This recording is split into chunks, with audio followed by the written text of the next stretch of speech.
Hayırlı olsun. İnşallah kazasız belasız. Hiçbir zaman zarar etmeden bu işin altından alacağımıza inanıyorum. Teşekkür ederim Sayın Başkanım.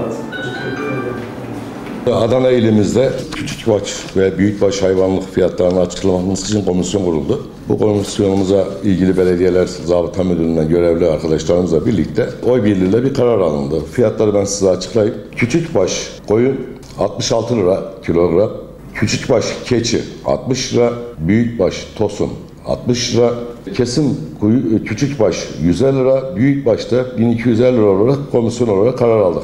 Bu komisyon almış olduğumuz karar Adana'mıza, Adanalı vatandaşlarımıza, esnaflarımıza, besicilerimize hayırlı uğurlu olsun. Bununla ilgili şuna değinmek istiyorum.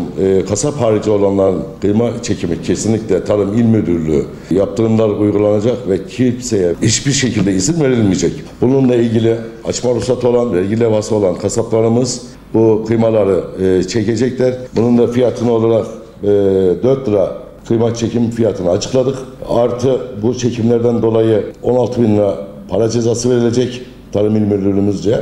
Bununla ilgili belediyelerimizin göstermiş olduğu yerler haricinde kesim yapanlar ve yaptıranlar da kabahatler kanunu uygulanacak. Kasaplar odamızın denetim ekiplerimiz de sahada olacak. Adana'mıza hayırlı olsun, kazasız belasız bir bayram geçirmemiz dileğiyle olsun.